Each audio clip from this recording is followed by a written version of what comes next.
നിങ്ങളുടെ അയൽവാസികൾക്ക് നിങ്ങളെപ്പറ്റി എന്താണ് പറയാനുള്ളത്? അത് നിങ്ങൾ ചിന്തിച്ചിട്ടുണ്ടോ? പലപ്പോഴും നമ്മളെപ്പറ്റി പല പരാതികളും പ്രശ്നങ്ങളൊക്കെ ആയിരിക്കും പറയാനുണ്ടാവുക. വിശുദ്ധ ഖുർആൻ ബാധ്യതകളെ സംബന്ധിച്ച് സംസാരിക്കുന്നിടത്ത് മാതാപിതാക്കളോടും അതുപോലെ കുടുംബങ്ങളോടും ഒക്കെയുള്ള ബാധ്യതകൾ പറയുമ്പോൾ അയൽവാസികളെ 2 കാറ്റഗറി ആയിട്ട് പഠിപ്പിച്ചു. വൽ ജാരി ദിൽ ഖുർബ വൽ ജാരിൽ ജുനൂബ്. കുടുംബക്കാരായ അയൽവാസികൾ, അന്യരായ അയൽവാസികൾ, അവരോട് നിങ്ങൾ ബാധ്യത നിർവഹിക്കണമെന്ന് മുത്തുനബി സല്ലല്ലാഹു അലൈഹി വസല്ലം ഒരിക്കൽ വളരെ ഗൗരവത്തോടെ പറഞ്ഞു, വല്ലാഹി ലാ യുഅ്മിൻ വല്ലാഹി ലാ യുഅ്മിൻ വല്ലാഹി ലാ യുഅ്മിൻ, ഒരിക്കലും വിശ്വാസിയാവുകയില്ല എന്ന്. ആരാണ് നബിയെ? അല്ലദീ ലാ യഅ്മനു ജാറുഹു ബവാഇഖഹു.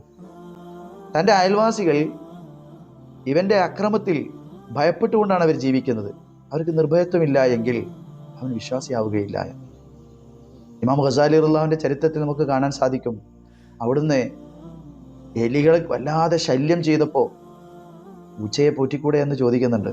അവിടുന്ന് പറഞ്ഞു, ഞാൻ പൂച്ചയെ പോറ്റിയാൽ ഈ വീട്ടിൽ നിന്ന് എൻ്റെ അയൽപക്കത്തേക്കാണ് ആ എലികൾ പോവുക, അത് അവർക്ക് ശല്യാവൂലേ എന്ന്.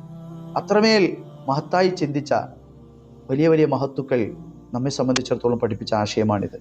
അബൂദർ റളിയല്ലാഹുവിനെ വിളിച്ചുകൊണ്ട് മുത്തുനബി തങ്ങൾ പറയുന്നുണ്ട്, നീ കറി ഉണ്ടാക്കുമ്പോൾ കൂടുതൽ വെള്ളം അതിൽ ചേർക്കണേ, നിന്റെ അയൽവാസികൾ കൂടി നീ പരിഗണിക്കണേ എന്ന്.